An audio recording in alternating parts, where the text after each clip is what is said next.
Hello everyone, कैसे हैं आप। तो स्टूडेंट्स, आज हम क्लास 12th इकोनॉमिक्स का जो है कोर्स स्टार्ट करने वाले हैं। अब बैक टू बैक आपके लिए न्यू चैप्टर आते रहेंगे। आज का हमारा टॉपिक है chapter 1 macro economics, circular flow of income. तो स्टार्ट करते हैं बिना किसी देर के।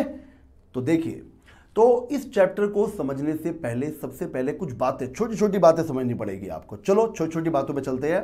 पहले आपको पता होना चाहिए कि किसी भी इकोनॉमी में कितने टाइप के सेक्टर्स होते हैं, ठीक है ना। बिल्कुल बेसिक से लेके चलेंगे, कितने सेक्टर्स होते हैं। तो किसी भी इकोनॉमी के अंदर 4 सेक्टर्स, बेसिकली 4 सेक्टर्स होते हैं। सेक्टर हम ज़्यादा भी कर सकते हैं, बट बेसिकली 4 सेक्टर्स होते हैं। Number 1 firms. Firms means producers, जो आपका प्रोड्यूसर प्रोडक्शन सेक्टर है, वो जो क्या करता है, गुड्स एंड सर्विसेज का प्रोडक्शन करता है, ठीक है। Number 2 house hold. House hold माने आपका कंज्यूमर सेक्टर, जो गुड्स एंड सर्विसेज को कंज्यूम करता है। Number 3 government sector. Government sector क्या होता है? गवर्नमेंट हमारे, आपको पता ही है, हमारे कंट्री के अंदर गवर्नमेंट होती है, जिसका काम क्या होता है, जिसके मल्टीपल काम हैं, हमारे सोशल वेलफेयर पर खर्च करती है। मतलब गवर्नमेंट जो है वो कई तरीके से हमारे पे पब्लिक एक्सपेंडिचर करती है। और वो पैसे कहाँ से लाती है? वो पैसे लाने के लिए वो हम पे टैक्स लगाती है ना, हमको कई चीज़ों में सब्सिडी देती है। तो गवर्नमेंट के बारे में आप जानते हैं। And the last sector is foreign sector. Foreign sector क्या है? अपनी कंट्री को छोड़कर जो अदर्स कंट्री है, जो रेस्ट ऑफ द वर्ल्ड है, उसको बोलेंगे हम फॉरेन सेक्टर। जैसे हमारे लिए फॉरेन सेक्टर क्या हुआ? अपनी कंट्री को छोड़कर बांग्लादेश है, पाकिस्तान है, अमेरिका है, ये सब हमारे लिए क्या है? ये हमारे लिए फॉरेन सेक्टर है। बट आपके कोर्स में बच्चों, मैं बता दूं, मैंने आपको चारों सेक्टर बताए, बट आपके कोर्स में जो सर्कुलर फ्लो ऑफ इनकम है वो केवल 2 सेक्टर इकोनॉमी के लिए है। और वो 2 सेक्टर कौन से बच्चों? वो मैंने यहाँ पे आपको बता दिया। वो 2 सेक्टर है, एक तो प्रोड्यूसर सेक्टर और एक कंज्यूमर सेक्टर, मतलब एक फर्म्स और एक हाउस होल्ड। तो आपको क्लियर हुआ सेक्टर कितने टाइप के हैं। आगे बढ़ते हैं। अब आपको अगला टॉपिक ये पता होना चाहिए कि इकोनॉमी कितने टाइप की होती है, ठीक है ना। किसी भी देश के अंदर इकोनॉमी जो है वो कितने टाइप की होती है। तो इकोनॉमी जो है वो बेसिकली 2 टाइप की होती है, एक तो क्लोज्ड इकोनॉमी और एक ओपन इकोनॉमी। क्लोज्ड इकोनॉमी क्या है? क्लोज्ड इकोनॉमी वो है बच्चों जिसका किसी अदर कंट्रीज के साथ कोई रिलेशन नहीं होता। आप एक ऐसी कंट्री इमेजिन कीजिए जिसका किसी अदर कंट्री के साथ कोई रिलेशन ही नहीं है, ना वो कहीं जाते हैं ना कहीं आते हैं, खुद ही प्रोड्यूस करते हैं, खुद ही कंज्यूम करते हैं, ना कोई एक्सपोर्ट है ना कोई इंपोर्ट है।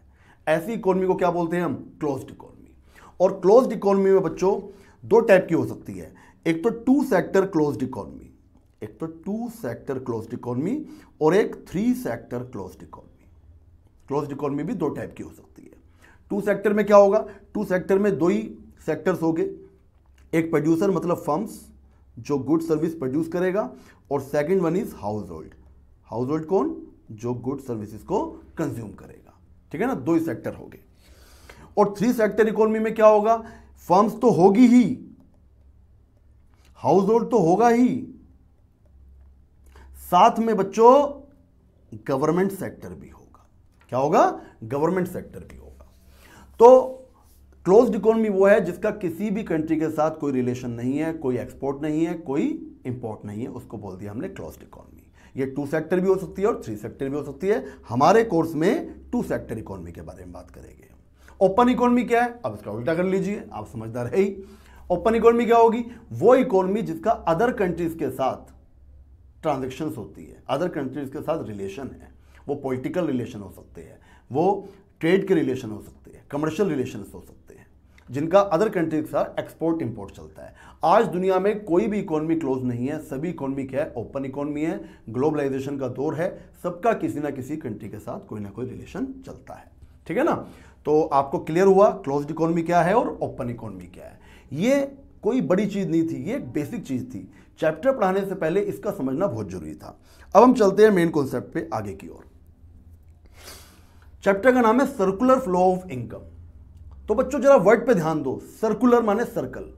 सर्कल शेप कैसी होती है? मेरे हाथ पे ध्यान देना। सर्कल शेप ऐसी होती है। मतलब इस शेप का मतलब क्या है? इस शेप का मतलब है जहां से आप स्टार्ट करोगे, देखो जहां से मैंने स्टार्ट किया वहीं पे मैंने खत्म कर दिया। तो इनकम का जो फ्लो होता है वो सर्कुलर होता है। मतलब जो धन का, पैसे समझिए आप, पैसों का जो फ्लो होता है वो सर्कुलर होता है। कैसे?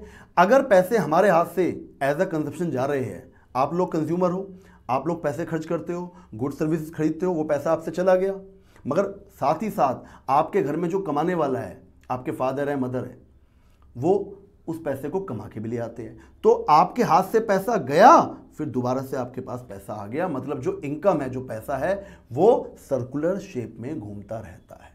अब वो कैसे घूमता है वो समझिए आप। देखिए, यहां से स्टार्ट करते हैं प्रोडक्शन फेज से। देखिए, हमारी कंट्री में जो भी प्रोड्यूसर है, जो भी फर्म्स है, वो गुड्स एंड सर्विसेज प्रोड्यूस करती है। आप जानते हो क्यों करती है? क्यों करती है गुड सर्विस प्रोड्यूस? सोचिए, कोई भी प्रोड्यूसर गुड सर्विसेज क्यों प्रोड्यूस करता है? ताकि वो उसको बेच के पैसा कमा सके, मतलब टू जनरेट इनकम, अपना धन अर्जित कर सके, पैसा कमा सके, इनकम को जनरेट कर सके। अब क्या हुआ? प्रोडक्शन सेक्टर ने, फर्म्स ने गुड सर्विसेज प्रोड्यूस कर दी, इनकम जनरेट कर ली। अब क्या होगा? अब क्या वो गुड सर्विस अकेले प्रोड्यूस कर लेगा? गुड सर्विसेज को प्रोड्यूस करने के लिए उसको फैक्टर्स की जरूरत होगी, उसको लैंड, लेबर, कैपिटल, एंटरप्रेन्योर सबकी जरूरत पड़ेगी। तो जो वो पैसा गुड सर्विसेज को बेच के लेके आएगा, उस पैसे को उसको डिस्ट्रीब्यूट करना पड़ेगा। ये लिखा नंबर 2। इसके बाद हम प्रोडक्शन के बाद कहा जाएगा डिस्ट्रीब्यूशन में जाएंगे, डिस्ट्रीब्यूशन ऑफ इनकम। उस पैसे को जो प्रोड्यूसर ने माल को बेचकर अर्जित किया, माल को बेचकर रिसीव किया, उस पैसे को उसको खर्च करना पड़ेगा, डिस्ट्रीब्यूट करना पड़ेगा। किसमें डिस्ट्रीब्यूट करना पड़ेगा? फैक्टर्स में डिस्ट्रीब्यूट करना पड़ेगा। फैक्टर्स कौन? Land, labour, capital, entrepreneur. अब वो पैसा उसके हाथ से चला गया है। अब देखिए, प्रोड्यूसर के हाथ से पैसा जा चुका है, ध्यान रखना। अब ये जो लैंड, लेबर, कैपिटल, एंटरप्रेन्योर है, ये इसने कहां से लिए थे? ये इसने लिए थे कंज्यूमर से। किसी से जमीन किराए पे ली, किसी से पैसा उधार लिया, किसी से लेबर लिया, तो ये इसने इसको बांट दिया। अब ये पैसा चला गया कंज्यूमर के पास। एरो देखते रहना मेरे, है ना? ये पैसा चला गया कंज्यूमर के पास। अब कंज्यूमर उस पैसे से क्या करेगा? आप सुबह उठते हो, आपको ब्रेड चाहिए होता है, आपको मिल्क चाहिए होता है, आपके बिजली के एक्सपेंसेस है, इलेक्ट्रिसिटी एक्सपेंसेस है, वाटर एक्सपेंसेस है, रेंट है, बहुत चीजें आपकी। अब कंज्यूमर क्या करेगा? कंज्यूमर उस पैसे को अपने कंजप्शन पर एक्सपेंडिचर कर देगा। ये रहा तीसरा फेज, क्या है? एक्सपेंडिचर। और वो जब एक्सपेंडिचर करेगा, खर्चा करेगा, वो पैसा दोबारा से किस पे पहुंच जाएगा? किसी ना किसी प्रोड्यूसर पे पहुंच जाएगा। सोचिए, एज अ कंज्यूमर जब आप ब्रेड खरीद के लाए, तो वो ब्रेड किसने प्रोड्यूस करी थी? प्रोड्यूसर ने। तो अल्टीमेटली वो जो पैसा प्रोड्यूसर से आया था हमारे पास, वो दोबारा से प्रोड्यूसर के पास ही चला गया। इस तरीके से जो इनकम है वो एक सर्कुलर शेप में घूमती रहती है। इसे बोलते हैं सर्कुलर फ्लो ऑफ इनकम। तो इसके 3 फेजेस है। कोई आपसे पूछे तो आपको पता होना चाहिए इसके 3 फेजेस है। Number 1, generation of income phases. सबसे पहले क्या करेगा? Producer goods and services produce करेगा और इनकम जनरेट करेगा। अब वो सारे पैसे तो अपने पास रखेगा नहीं, उसको डिस्ट्रीब्यूट करना पड़ेगा। दूसरा फेज क्या है? Distribute phase. उस पैसे को उसको डिस्ट्रीब्यूट करना पड़ेगा। किसको डिस्ट्रीब्यूट करना पड़ेगा? उस पैसे को उसको डिस्ट्रीब्यूट करना पड़ेगा फैक्टर्स को, लैंड, लेबर, कैपिटल को। चला गया उसके हाथ से पैसा, ये लिखा है, रेंट, इंटरेस्ट, प्रॉफिट सब देना पड़ेगा उसको। और ये किसको दे रहा है? वो हाउस होल्ड को दे रहा है। अब दोबारा से हाउस होल्ड पे पैसा आ गया। अब हाउस होल्ड क्या करेगा? हाउस होल्ड को अपनी गुड सर्विस खरीदनी है, आपको जो है ब्रेड खरीदनी है, आपको मिल्क खरीदना है, आपको चेयर खरीदनी है घर के लिए, आपको सोफा खरीदना है, तो ये पैसा आप दोबारा खर्च कर देंगे। और ये पैसा कहाँ पहुंच जाएगा? ये पैसा दोबारा से किसी ना किसी प्रोड्यूसर के पास पहुंच जाएगा, डिस्पोज कर देंगे आप। ये है थर्ड फेज, डिस्पोजिशन फेज। तो आपको आई होप क्लियर हुआ होगा सर्कुलर फ्लो क्या है। जहां से पैसा चला वहीं पर वापस पहुंच गया, ये कहीं नहीं जाना, डेली का जीवन यही है, ठीक है ना। अब हम चलते हैं, ये तो मैंने फिजिक्स पढ़ाए, अब हम सर्कुलर फ्लो के डायग्राम पे चलते हैं। इस डायग्राम को ध्यान से देखिए, इसी बात को मैं आपको डायग्राम से समझा सकता हूं, ठीक है ना। कैसे? देखिए, ये आप डायग्राम में देख रहे होगे, एक हाउस होल्ड नजर आ रहा है, एक आपको फर्म नजर आ रही होगी। तो इनमें रिलेशन क्या है? देखिए, सबसे पहले एरो पे ध्यान देना। ये एरो, आपको एरो दिखाई दे रहा होगा, ये एरो दिखाई दे रहा होगा, है ना। सबसे पहले आप देखिए, फर्म्स ने हाउस होल्ड को, प्रोड्यूसर ने कंज्यूमर को क्या दिया? प्रोड्यूसर ने कंज्यूमर को दिया गुड्स एंड सर्विसेज। भाई हम लोग कंज्यूमर है, हम प्रोड्यूसर से क्या लेके आए? गुड्स एंड सर्विसेज लेके आए। फ्री में लेके आए नहीं ना। इसके बदले में हाउस होल्ड ने फर्म्स को बैक कर दिया। ये देखो एक्सपेंडिचर उधर की ओर एरो जा रहा है ना। इसके बदले में कहा ले भैया अपने पैसे ले। तो ये एक्सपेंडिचर कैसा है, आप इसे लिख सकते हैं कंजप्शन एक्सपेंडिचर। क्या लिख सकते हैं, कंजप्शन एक्सपेंडिचर। कर दिया, पैसा चला गया, ठीक है। अब क्या ये फर्म सारा पैसा अपने पास रख लेगी, आप सोचिए, क्या कोई प्रोड्यूसर ये सारा धन, सारी इनकम अपने पास रख लेगा? नहीं। क्यों? क्योंकि उसको जो फैक्टर्स है उसको पे करना है। प्रोड्यूसर क्या लेके आया है, प्रोड्यूसर लेबर लेके आया है, प्रोड्यूसर लैंड लेके आया है किराए पर, पैसा लेके आया है उधार, इन सबको पैसा पे करना पड़ेगा ना। तो हाउस होल्ड ने प्रोड्यूसर को क्या दिया, हाउस होल्ड ने फर्म्स को दिया factor of production. Factor of production माने लैंड दिया, और क्या दिया होगा, लैंड के अलावा कैपिटल दी होगी, और क्या दिया होगा, लेबर दिया होगा, और क्या दिया होगा, एंटरप्रेन्योरशिप दी होगी। चला गया। अब क्या ये फ्री में दिया होगा किसी ने? नहीं। इसके बदले, एरो देखते रहना, इसके बदले फर्म्स जो है वो हाउस होल्ड को पे करेगा इनकम। कौन सी इनकम? Factor income. फैक्टर को उनके काम के बदले जो इनकम मिलेगी उसको बोलेंगे हम फैक्टर इनकम। जैसे लैंड को क्या देगा, लैंड को देगा रेंट, कैपिटल को क्या देगा, इंटरेस्ट, लेबर को क्या देगा, वेजेस, एंटरप्रेन्योरशिप को क्या देगा, प्रॉफिट। इस तरीके से वो दोबारा से पैसा जो हाउस होल्ड से फर्म के पास गया था वो दोबारा से फर्म से हाउस होल्ड के पास चला गया। ये है circular flow of income in two sector economy, क्योंकि आपके कोर्स में केवल 2 सेक्टर है। आई होप बच्चों, मैंने पूरी कोशिश करी आपको समझाने के लिए।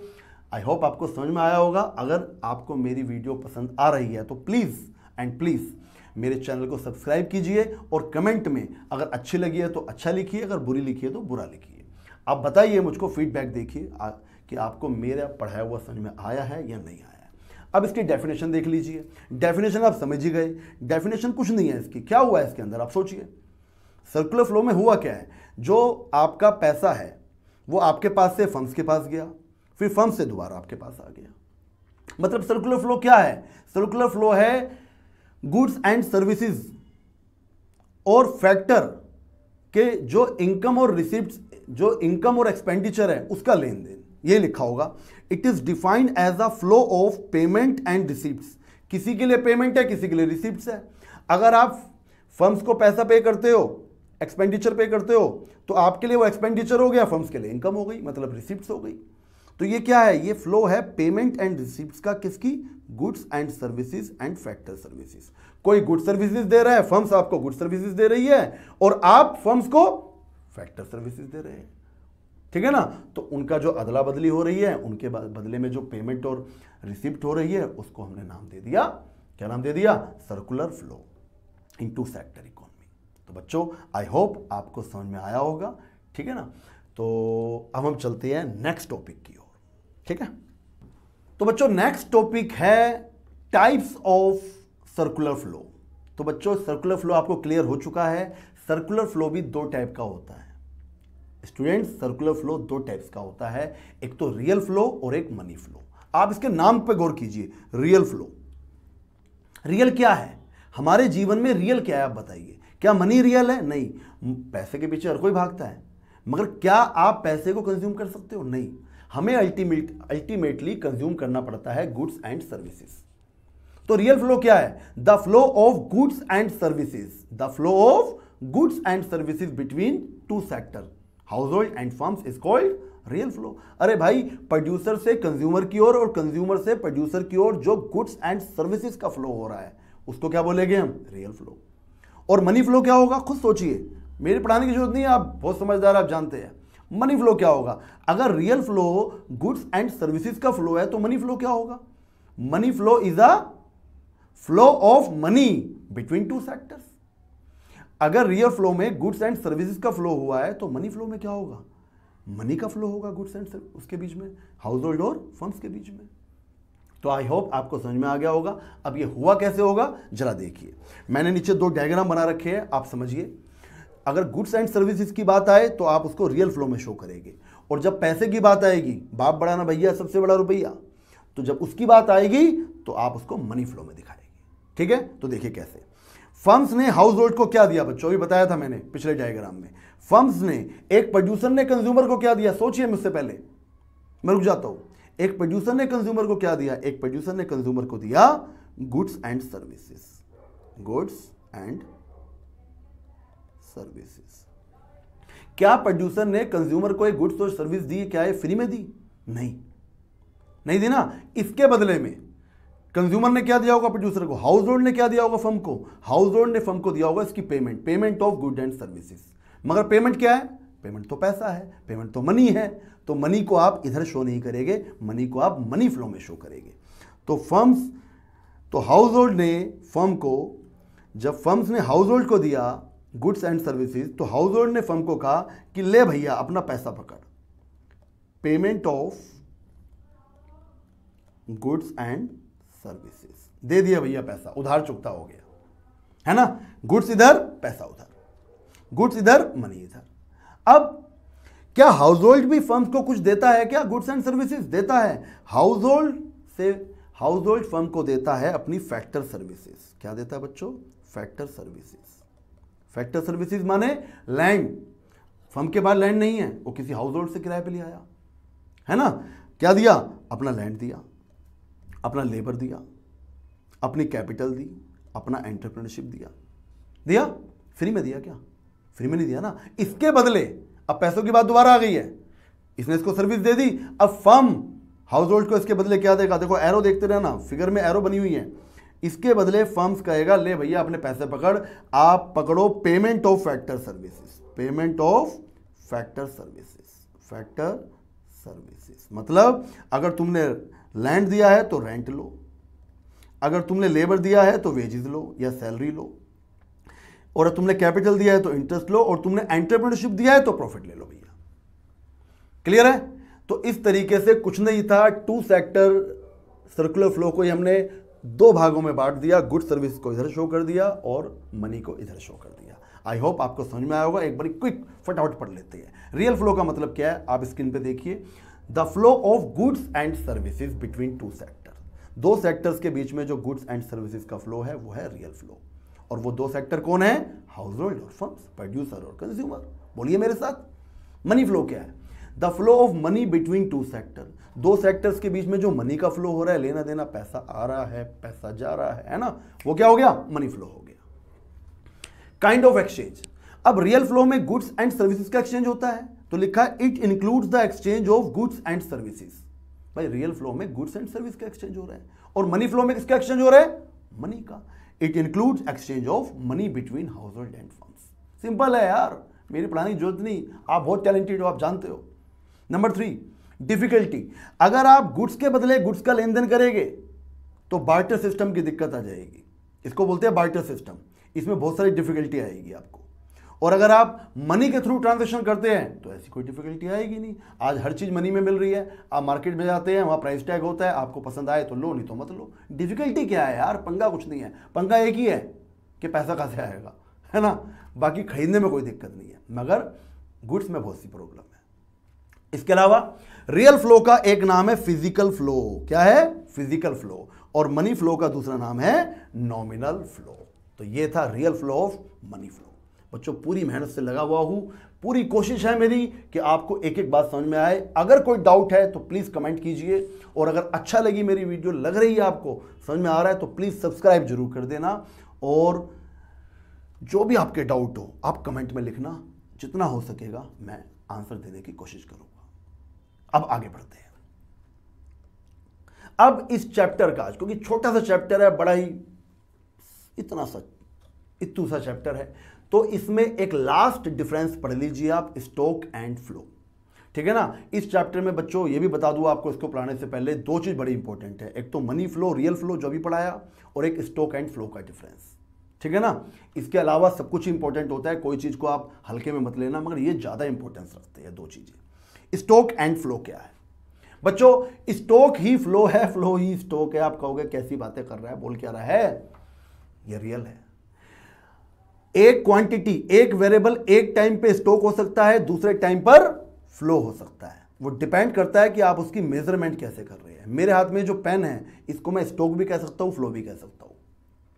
डिपेंड करता है इसका मेजरमेंट कैसे हुआ है। अगर आप किसी वेरिएबल को, अगर आप किसी क्वांटिटी को पॉइंट ऑफ टाइम पे मेजर करते हैं बच्चों, पॉइंट ऑफ टाइम पे, तो वो स्टॉक है। और अगर उसी क्वांटिटी को आप पीरियड ऑफ टाइम पे मेजर करते हैं तो वो फ्लो हो जाता है। आप कहोगे सर इस तरह घूम गया, ये क्या बोल दिया, क्या है पीरियड ऑफ टाइम, क्या है पॉइंट ऑफ टाइम। तो भैया समझिए, टेंशन क्या लेना, मैं हूं ना, तो समझिए पहले पीरियड ऑफ टाइम। पीरियड का मतलब क्या होता है? पीरियड का मतलब होता है टाइम डिमेंशन, एक ऐसा टाइम जिसकी डायमेंशंस हो, मतलब जिसका स्टार्टिंग पॉइंट और एंडिंग पॉइंट हो, एक जगह से स्टार्ट हो, एक जगह पे खत्म हो। जैसे फॉर एग्जांपल एक हफ्ता, 1 वीक, 1 मंथ, 1 ईयर। ये क्या है? 1 वीक क्या है? 1 वीक है मंडे से स्टार्ट हुआ, संडे को खत्म हुआ। 1 मंथ क्या है? 1 से स्टार्ट हुआ, 31 को खत्म हुआ। 1 ईयर क्या है? 1 जन से स्टार्ट हुआ, 31 दिसंबर को खत्म हुआ। 1 डे क्या है? मॉर्निंग से स्टार्ट हुआ, नाइट में खत्म हुआ। ठीक है ना? तो आपको समझ में आया? ये पीरियड है जिसका एक टाइम डिमेंशन हो, एक स्टार्टिंग पॉइंट हो, एक एंडिंग पॉइंट हो। मगर पॉइंट क्या है? पॉइंट का मतलब होता है जिसमें कोई टाइम डिमेंशन ना हो, एक पर्टिकुलर पॉइंट हो। आप कहोगे सर ये कैसे समझेंगे हम कि ये पीरियड है, पॉइंट है?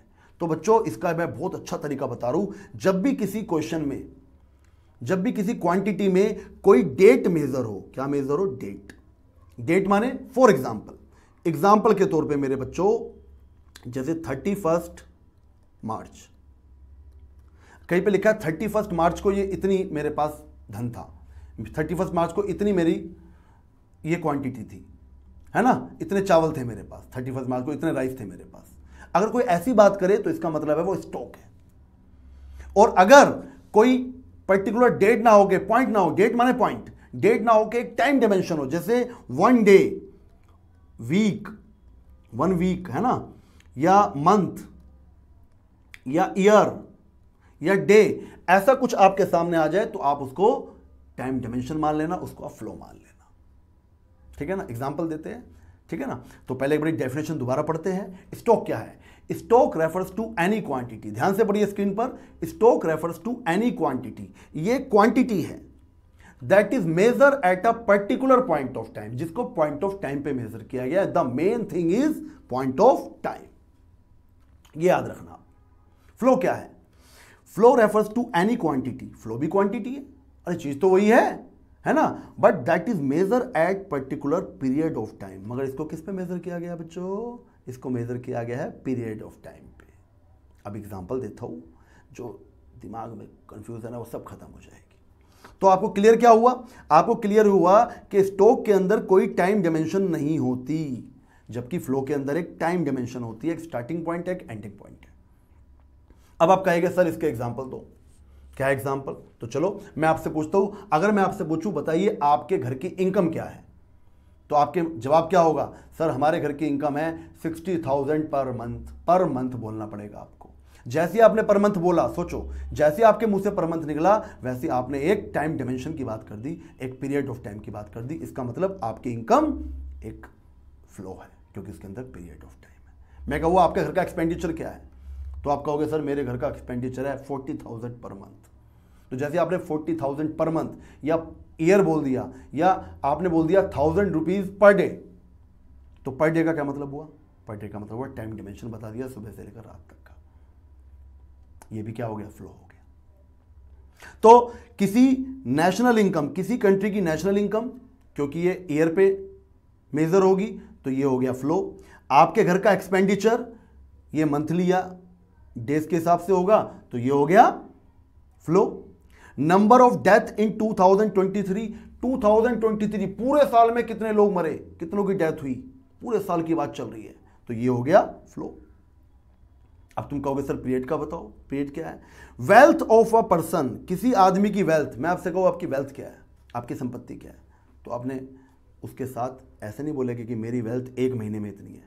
भैया 1 महीने में इनकम हो सकती है, एक्सपेंडिचर हो सकता है, वेल्थ नहीं होती, धन नहीं होता, आपकी संपत्ति नहीं होती। आप कहेंगे 31 मार्च तक मैंने काउंट किया था, जब 31 मार्च को काउंट किया था तो 31 मार्च तक मेरे पास 50 लाख की वेल्थ थी।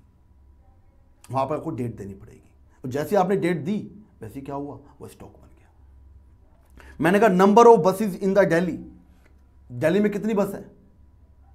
हाँ, तो आप एक कहोगे 1 साल में इतनी बस है। 1 साल में तो बस बिक सकती है, खरीद सकते हो, 1 साल में बस नहीं होगी। जिस दिन आप ये रिपोर्ट पूरी पूरी बस काउंट कर लोगे, रिपोर्ट बनाओगे, उसकी डेट डालनी पड़ेगी कि 1 अप्रैल तक मैंने जब काउंट किया था, 1 अप्रैल तक इतनी बसें थी। है ना। अप्रैल डाल दिया आपने, 1 अप्रैल, तारीख डाल दी, डेट डाल दी, इसका मतलब ये हो गया stock. Quantity of rice stored, कितना आपके गोदाम में राइस स्टोर है, तो आपने जिस दिन ये भरा होगा उस दिन की डेट डाल दोगे, इस तारीख तक मेरे इसमें इतना राइस था। तो आई होप बच्चों आपको क्लियर हुआ स्टॉक क्या है, फ्लो क्या है, सर्कुलर फ्लो ऑफ इनकम क्या है, मनी फ्लो क्या है, रियल फ्लो क्या है, ओपन इकोनॉमी, क्लोज इकोनॉमी। मैंने इस चैप्टर की सभी चीज़ों को टच करने का कोशिश करी है, एक मिनिमम टाइम पे आपको मैक्सिमम देने की कोशिश करी है। अगर आपको इसके अलावा भी और डीपली डबल ट्रिपल जानना है तो आप हमारी ऑफलाइन क्लास भी ज्वाइन कर सकते हैं। ऑनलाइन क्लास भी हमारी चल रही है, लगातार चैप्टर्स आएंगे, आपके सारे चैप्टर क्लियर करेंगे। तो बच्चों आज के लिए इतना ही, जैसा भी फीडबैक हो प्लीज कमेंट में जरूर बताना, और अच्छा लगे तो सब्सक्राइब करना। तो मिलते हैं नेक्स्ट चैप्टर के साथ, नेक्स्ट वीडियो के साथ, तब तक के लिए bye bye. Okay, thank you.